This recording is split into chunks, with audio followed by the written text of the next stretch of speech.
Hello everyone. आज की इस वीडियो के अंदर हम लोग कंस्ट्रेंट मोशन को कवर करेंगे और कंस्ट्रेंट मोशन को हम दो मेथड से स्टडी करेंगे। जो पहला मेथड है कंस्ट्रेंट मोशन का वो डिफरेंशियल मेथड है और दूसरे मेथड में हम क्या करने वाले हैं, हम ट्रिक को यूज़ करने वाले हैं। तो लेट्स बिगिन दिस लेक्चर। और शुरुआत में करने से पहले कंस्ट्रेंट मोशन को आप जानोगे कंस्ट्रेंट मोशन है क्या। तो कंस्ट्रेंट मोशन में हमारे पास, जैसे मैं एक इलस्ट्रेशन ले लेता हूँ यहाँ पे आपको समझाने के लिए, ठीक है। तो जैसे अगर आप यहाँ देखते हो तो हमारे पास एक पेंडुलम है, ठीक है। जिस तरीके से पेंडुलम है and this pendulum is oscillating. Okay, ये पेंडुलम ऑसिलेट कर रहे हैं। तो इसका कंस्ट्रेंट क्या है? इसका कंस्ट्रेंट है कि ये सिर्फ इसी एंगल में ऑसिलेट करेगा। कंस्ट्रेंट का मतलब बाधा है। जैसे कि इस वाले न्यूमेरिकल में भी अगर आप देखोगे, लेडर है ना ये, तो लेडर का ये बी पॉइंट है, लेडर का ए पॉइंट है। अगर ये लेडर सरक के ऐसे चली गई, ठीक है, पहले लेडर ऐसे थी फिर सरक के ऐसे चली गई, तो क्या होगा, ये बी पॉइंट इधर मूव करेगा। इस बी पॉइंट की वजह से इस ए पॉइंट में भी चेंजेस आएंगे, ए पॉइंट नीचे की तरफ मूव करता रहेगा। सो this is the concept of constraint motion, ठीक है। तो चलो पहले क्वेश्चन को करते हैं, और पहले क्वेश्चन को करने के लिए हम लोग डिफरेंशिएशन मेथड यूज़ करते हैं। तो डिफरेंशियल मेथड या डेरिवेटिव मेथड को अगर जब हम यूज़ करें तो देखो जरा, यहाँ पे मैं पाइथागोरस थ्योरम को यूज़ करके X square plus Y square is equal to R square लिख रहा हूँ, ठीक है, विच यू ऑल नो। थोड़ी देर बाद होगा क्या है, जो लेडर शुरुआत में ऐसे थी, ये थोड़ी देर बाद ये लेडर ऐसे सरक जाएगी। तो आप देखोगे एक्स इंक्रीज कर रहा है, वाई डिक्रीज कर रहा है, लेकिन जो लेडर की जो लेंथ है वो सेम रहेगी। So what I am doing, क्योंकि समय के साथ साथ हो रहा है तो मैं इसको डिफ्रेंशिएट कर रहा हूँ विद रिस्पेक्ट टू टाइम। तो भाई x का डिफ्रेंशिएशन 2x, अब क्योंकि टाइम के रिस्पेक्ट में कर रहा हूँ तो dx over dt plus y का हो जाएगा 2y dy ओवर dt। और r तो कांस्टेंट है और कांस्टेंट का डेरिवेटिव होता है 0। तो यहाँ से आ गया 2x and dx over dt, x बदल रहा है तो मतलब वेलोसिटी vb है, प्लस 2y, और उसको मैं उधर की साइड लेके जाऊँगा तो माइनस आ जाएगा, एक मिनट बस। तो हमारे पास था vb and minus, sorry, is equal to minus 2y and this is va। y change हो रहा है तो हमारे पास ये v है, ठीक है। तो अब 2 से 2 कैंसिल आउट हो गया, v भी हमारे पास आ गया माइनस वाई अपॉन एक्स, ठीक है। आई एम टेकिंग मॉडुलस, ठीक है, v है। बाकी नेगेटिव साइन जस्ट इतना इंडिकेट करे कि भाई आगे जाते जाते y डिक्रीज कर रहा है, x इंक्रीज कर रहा है, तो ये चीज़ डिक्रीज हो रही है तो नेगेटिव साइन रिप्रेजेंट कर रहा है यहाँ पे, ठीक है। ऑल द डिफरेंशिएशन से सब आए, but we are not taking negative sign here, okay. We are just calculating speed, okay.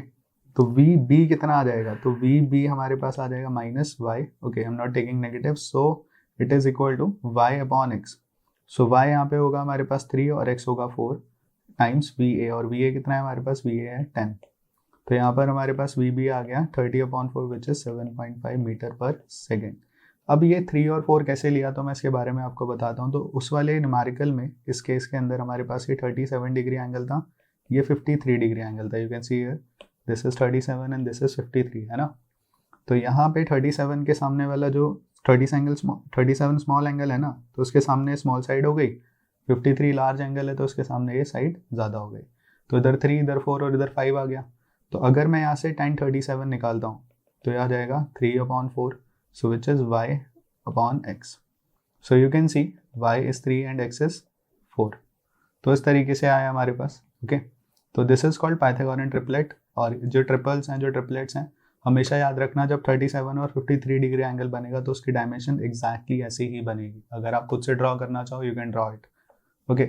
So अगले मेथड से हम इस न्यूमेरिकल को सॉल्व करते हैं। तो अगेन सेम क्वेश्चन है हमारे पास। अब हम यहाँ पे क्या कर रहे हैं, सबसे पहले यहाँ पे अब उस मेथड के लिए जो ट्रिक हम यूज़ कर रहे हैं, पहले मैं ट्रिक लिख देता हूँ क्या। तो ट्रिक है हमारे पास dot product of tension and velocity is equal to 0, ठीक है। तो I starting from 1 up to n, तो समेशन कर रहे हैं T I V I, okay. तो इस ट्रिक को यूज़ कैसे करेंगे, तो फर्स्ट ऑफ ऑल हम क्या करने वाले हैं, यहाँ पे हम पहले टेंशन को असाइन कर देते हैं। सपोज लेडर में टेंशन टी लग रही है और टेंशन सेंटर के टवर्ड्स एक्ट कर दिया, ठीक है। तो इस साइड ये हमारे पास वेलोसिटी वी बी है और इस साइड हमारे पास ये वेलोसिटी वी ए है। तो अगर आप देखते हो तो वी ए और टेंशन के बीच का एंगल ये 53 है, ठीक है। और एक ये वाला एंगल एक और है हमारे पास जो कि वी बी और टेंशन के बीच का एंगल है, विच इज़ 180 माइनस 37, ठीक है। तो यहाँ पे मैं लिख देता हूँ 180 माइनस 37, ओके। तो यहाँ से इनका जो सम होता है, ये सम होता है 0 के equal, okay. This is the complete trick. तो अब फर्स्ट वाले केस को देखो, ए वाले केस को। तो ए में अगर मैं टेंशन निकालता हूँ तो tension is T, velocity is V A, और एंगल कितना है दोनों के बीच में, डॉट प्रोडक्ट है तो कॉस में जा रहा है, ठीक है। और एंगल है हमारे पास 53 डिग्री प्लस। अब मैं बी पॉइंट की बात कर लेता हूँ। तो बी पॉइंट अगर आप देखते हो यहाँ पे एरा पॉइंट, तो बी पॉइंट पे वेलोसिटी है वी बी, टेंशन है टी और एंगल है 180 माइनस 37। तो यहाँ पर आ गया टी, एक मिनट बस, T V B cos 180 minus 37 और ये सबको 0 के इक्वल। ठीक है, तो यहाँ से आ गया हमारे पास t टाइम्स वी ए कॉस 53। कॉस 53 को मैं साइन 37 लिख सकता हूँ, है ना, is equal to minus T V B cos, तो यहाँ पर आ जाएगा माइनस कॉस 37। ऐसा क्यों आया? Because you all know and you should all know cos 180 minus theta जो होता है it is minus cos theta. And यहाँ पर इससे ये कैसे आया? सो वी नो साइन और even cos 90 minus theta is equal to होता है साइन थीटा। इस तरीके से निकल कर आया है। ठीक है, तो अब यहाँ से माइनस माइनस प्लस हो गया ये, तो टेंशन से टेंशन कैंसिल आउट हो गई। So V A is equal to sine 37 जो कि उधर जाके नीचे चला जाएगा। ठीक है, या चलो अभी एज इट इज ही रहने देते हैं, साइन 37 कॉस इधर ले जाते हैं, cos 37 is equal to V B. ठीक है, तो sine 37 divide by cos 37, so V B is equal to tan 37 times V A. And you can see in previous case y upon X इस triangle के अंदर किसके equal था? V B is equal to Y upon X है ना, and this is equal to 1037, ठीक है, into V A. तो वही सेम रिजल्ट आ रहा है, तो यहाँ पे भी वही सेम रिजल्ट आ रहा है। एंड प्रीवियसली अभी हमने देखा था 1037 की वैल्यू कितनी थी, तो V B is equal to 1037 is 3/4 times V A is 10 which is given in the question, so will get 7.5 metre per second. अब जो अगला न्यूमेरिकल है उसे भी हम लोग इन्हीं दो मेथड से सॉल्व करने वाले हैं। तो इस क्वेश्चन में हमारे पास ये फिगर है यहाँ पे, ठीक है, और इसमें इस अरेंजमेंट में हमें एक्सेलरेशन ऑफ ब्लॉक m2 हमें निकालना है। क्या होगा? तो यहाँ पे इसका एक्सेलरेशन मैं मान लेता हूँ, इसका एक्सेलरेशन है a2 जो कि हमें फाइंड आउट करना है, और इसका एक्सेलरेशन मैं मान लेता हूँ a1। ठीक है, तो फिगर को कॉपी कर लेते हैं हम लोग, क्योंकि हम बहुत कुछ गुचड़ पुचड़ करने वाले हैं इसके अंदर। ठीक है, तो यहाँ पे मैंने फिगर बना ली दोबारा से, और सबसे पहले मैं जो कम पेनफुल मेथड है सबसे पहले मैं उसके बेसिस पे इस न्यूमेरिकल को सॉल्व करने वाला हूँ। ठीक है, तो जो कम पेनफुल मेथड है जो कि ट्रिक है हमारे पास, तो ट्रिक यहाँ पर क्या लगेगी, क्योंकि यहाँ पे एक्सेलरेशन की बात हो रही है, प्रीवियस न्यूमेरिकल में वेलोसिटी की हो रही थी, तो वेलोसिटी की जगह एक्सेलरेशन ले लेंगे, उसका डॉट प्रोडक्ट को 0 के इक्वल और समेशन लेंगे I starting from 1 up to n T I A I. ठीक है, so this is what we have in that case.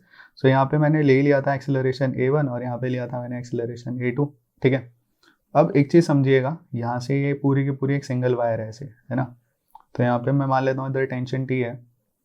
ठीक है, इधर की साइड ये टेंशन T है, तो इधर भी टेंशन T होगी, इधर भी टेंशन T होगी।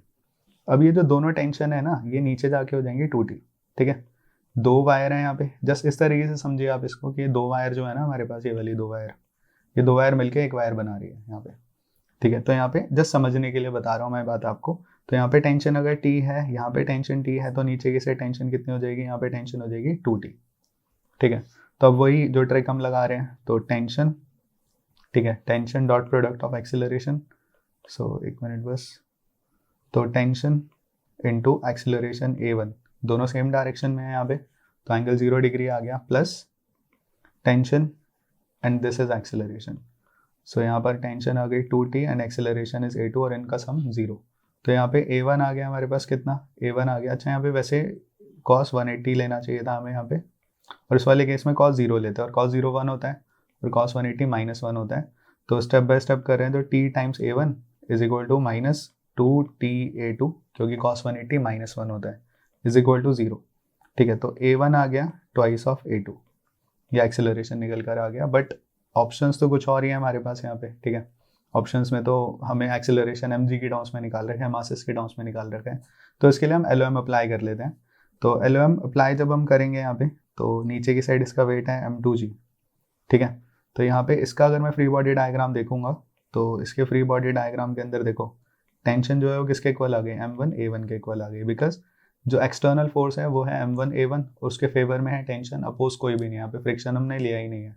ठीक है, तो ये आ गया हमारे पास इक्वेशन नंबर 1। अब इस वाले केस के अंदर फ्री बॉडी डायग्राम बनाते हैं। तो एक्सटर्नल फोर्स हमारे पास क्या है? एक्सटर्नल फोर्स या नेट फोर्स हमारे पास m2 a2 है, उसके फेवर में कौन है? उसके फेवर में है m2g, और अपोज में है ये वाली टेंशन -2T। ठीक है, तो T की जगह पे वैल्यू पुट कर देंगे फर्स्ट इक्वेशन से, तो आ जाएगा m2 a2 is equal to m2g minus twice of m1 a1, है ना।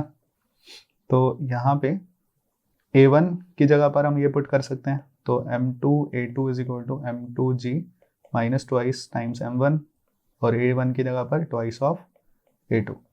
तो यहाँ से आ गया m, ठीक है, m क्या था, m2 था हमारे पास, है ना। तो यहाँ से आ गया m2, ठीक है, plus 4, sorry step by step ही करते हैं। तो m2a2 plus 4 m1a2 is equal to m2g, और यहाँ से मैंने a2 कॉमन ले लिया तो ये आ गया m2 plus 4 m1 is equal to m2g। तो a2 हमारे पास कितना निकल कर आ गया, a2 निकल कर आ गया m2g divide by m2 plus 4 m1। तो ये एक्सीलरेशन निकल कर आ गया। ट्रिक से बहुत जल्दी निकाल लिया हमने, बाकी ये मेन पॉइंट था यहाँ पे समझने का, बाकी तो हमने न्यूटन्स लॉज ऑफ मोशन ही अप्लाई करी है पूरे न्यूमेरिकल को सॉल्व करने के लिए, ठीक है। तो यहाँ पर हम मैच कर लेते हैं। सो m2g divide by m2 plus 4 m1। तो यहाँ पे वैसे ए और बी ऑप्शन नहीं, ठीक है, अलग अलग ऑप्शन हैं, तो ऑप्शन ए इज करेक्ट है ना। बी ऑप्शन में ट्वाइस आ रहा है ना, तो यहाँ पे ऑप्शन ए इज करेक्ट। एक बार आप खुद भी वीडियो को पॉज करके गो थ्रू कर लो इसे, ठीक है। m2g divide by 10, so m2g divide by 10, okay. So option A is correct. इस न्यूमेरिकल को हम लोग अब दूसरे मेथड से सॉल्व करेंगे। मेथड थोड़ा पेनफुल होने वाला है, ठीक है, डेरिवेटिव मेथड। तो यहाँ पे सबसे पहले मैं इस फिगर को कॉपी कर लेता हूँ जस्ट टू एक्सप्लेन यू, ठीक है। तो यहाँ पे हमारे पास ये फिगर है, ओके। अब देखो यहाँ पे हम क्या कर रहे हैं, जो वायर ले रहे हैं ना, वायर खिंच नहीं रही, वायर स्ट्रेच नहीं हो रही। तो मतलब जब ये थोड़ी देर बाद क्या होगा, शुरुआत में फर्स्ट सिचुएशन में ये पूरा सिस्टम ऐसे है, नेक्स्ट वाली सिचुएशन में क्या होगा, नेक्स्ट वाली सिचुएशन में ब्लॉक यहाँ तक पहुँच जाएगा, ठीक है। ये ब्लॉक यहाँ पहुँच गया, ये वाला ब्लॉक नीचे आ गया, और ये पुली नीचे आ गई, ठीक है। तो यहाँ से यहाँ तक ये जेड हो गया, ठीक है, और ये भी जेड ही रहेगा। तो थोड़ी देर बाद क्या हुआ, ये ब्लॉक जब खिसके, ब्लॉक जब मूव हुए, उसके बाद भी वायर खिंची नहीं, वायर वैसी की वैसे ही रही। तो मतलब मान लो फर्स्ट केस के अंदर ये x है हमारे पास, ये y1 है, ये y2 है। तो यहाँ पे जो टोटल लेंथ हमारे पास निकल कर आएगी बच्चों, वो आएगी हमारे पास l is equal to X plus y1 plus y2 plus z, ये निकल कर आएगी, ठीक है। और इस वाले केस के अंदर लेंथ अगेन सेम होगी, लेंथ सेम होगी because wire is not stretched, okay. तो मतलब अब ये वायर कुछ ऐसे इस तरीके से हो गई होगी, नीचे तक चली गई, लोग ये यहाँ तक ऐसे चली गई वायर ये, ठीक है। तो अगेन ये वाली वायर सेम रही जितनी वायर ये थी, ठीक है, क्योंकि ब्लॉक आगे आ गया, पुली नीचे चली गई। और इसी तरीके से ये यहाँ से लेकर यहाँ तक की जो लेंथ है ये भी सेम रही।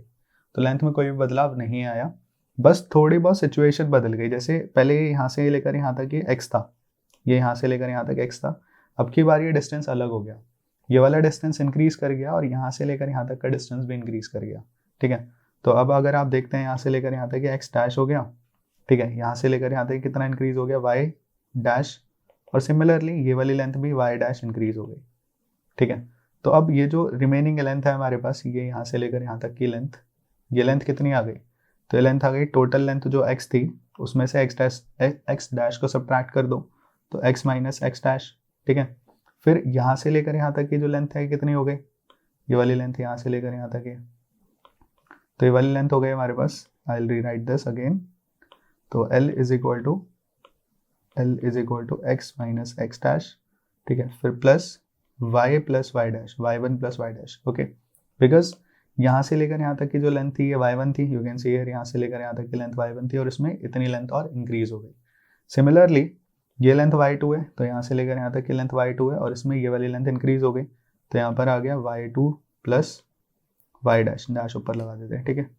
तो y2 प्लस वाई डैश, और लास्ट वाली जो लेंथ है यहाँ से लेकर यहाँ तक, ये लेंथ दोनों केसेस के अंदर सेम है, तो प्लस z। तो ये आ गया हमारे पास इक्वेशन नंबर 2।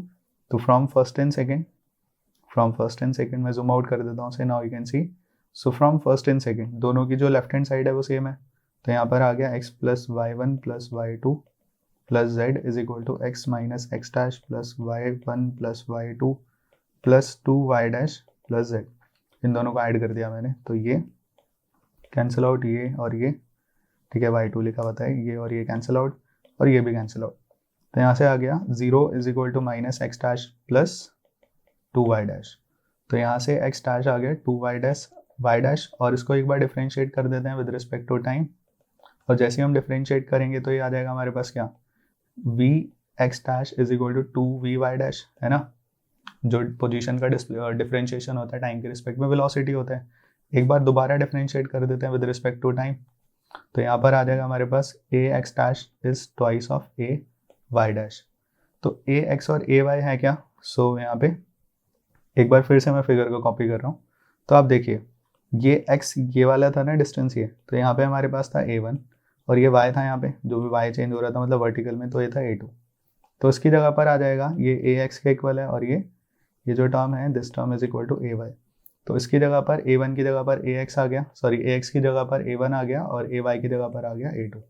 तो वही सेम रिजल्ट आया, बस इस बार हमने इस डेरिवेटिव मेथड को यूज़ करके रिजल्ट लेकर आए हैं, ठीक है। और देख सकते हो लास्ट वाली स्लाइड के अंदर हमारे पास सेम रिजल्ट आ रहा था, a1 is twice of a2।